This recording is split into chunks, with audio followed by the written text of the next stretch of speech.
よう、一つ、秋月し四つにたる雪姫。人のものを捕らえたる者には黄金10枚。その所在を訴え入れたる者には黄金3枚を本証としては問うべきものなり。よって断のとなし。Last January, we started our first adventure month with Akira Kurosawa's iconic sweeping samurai epic, Seven Samurai. Kurosawa's 3-hour and 20-minute long samurai masterpiece is the definitive film of the genre. It was released in 1954 and has been recreated as a Western like a dozen times over, solidifying the link between the samurai and Western genres. Tonight's Kurosawa film, The Hidden Fortress, has inspired filmmakers in a very different genre.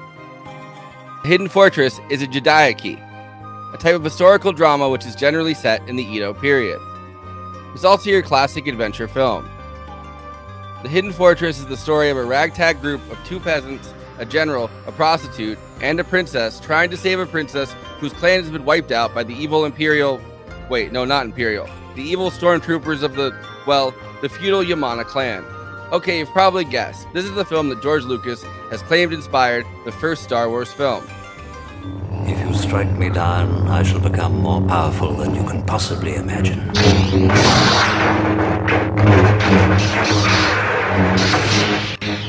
The clans, like in many of Kurosawa's works, are in a state of constant war with each other, with each one trying to liberate the riches, gold, and treasure they've stashed away. The people who live within these lands, the peasants, villagers, and unnamed soldiers, are given a really hard time, especially when a war is ongoing.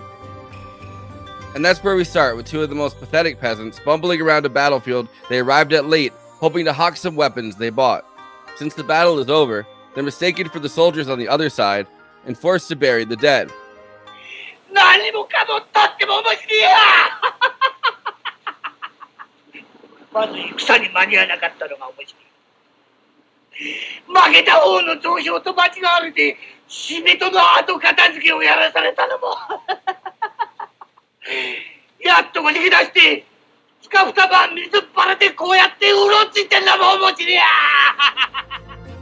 They are then swept up as soldiers from the Yamana clan want to find the gold left behind by Princess Yuki's family, as well as the princess herself. Thrown into the fortress, into tunnels, and through the ruins of the battlefield as Yamana clan soldiers shoot at them for sport.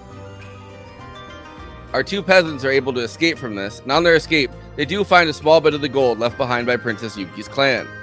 While wandering, they come across a powerful warrior, played by Kurosawa's favorite actor, Toshiro Mifune. He's the general of the clan, Rokuroda Makabe, although he has not heard that name in a long time, or something close to that. Now that's a name I've not heard in a long time. A long time. Makabe Rokurota. Makabe Rokurota? 聞いたことのある名前だな。Makabe. Without really asking their permission, because who does, the general joins the peasants in a mission to get out of the Yamana territory to rescue Princess Yuki so she can rebuild her clan with her gold reserve. One of the themes throughout Kurosawa's work is about the backwardness of the feudal order and how it makes peasants and villagers into greedy, selfish creatures. 100勝ぐらい悪ずりした生き物はねえんだぜ。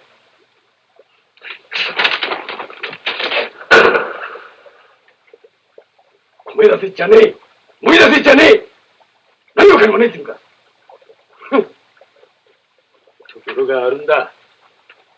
なんだってやるんだ。床板ひっぺがして掘ってみな。This is not the fault of the peasants. I mean, who wouldn't be greedy if you're starving half the time? But it leads to situations where nothing can get done, no quest can be completed without the peasants constantly taking off and trying to steal the gold. And they do, again and again and again. This is why Kurosawa saw, in rebuilding Japan after World War II, the need for socio-economic freedom rather than a return to antiquated feudal hierarchy. Of course, the greed also counterintuitively makes Rokuroda know he always has a way to make the peasants do his bidding. あの二人、どこまで頼めるかの？頼むのはあの強欲。金を背負わせればどのような苦難にも耐えましょう。At the top of the social hierarchy, the feudal princess, raised in the way that's uncomfortable, she's raised as a boy, and taken away from the normal people she'd ostensibly be ruling over. I mean, when everyone from the average villager to the warlords in the next territory wants to steal your clan's gold, it makes sense.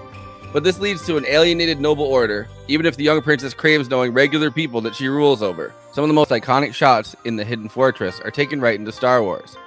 The fight between General Tadokoro and Roku Roda has a very similar shot breakdown. The spears that they use can function much the same way that lightsabers do.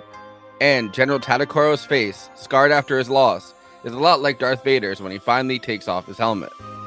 The film shoot was a very long process, something that Japanese studios aren't known for and don't particularly like.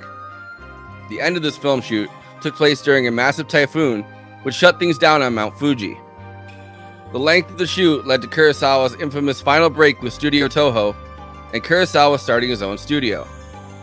Of course, the break wasn't exactly sudden, as Kurosawa's budgets and the scope of his films have been causing Toho anxiety since Rashomon. The Hidden Fortress was Kurosawa's most commercially successful film yet, at least in Japan, where it was Studio Toho's highest-grossing film in 1958. It would be blown out of the water 3 years later when Yojimbo arrived to massive popularity. 人の命は人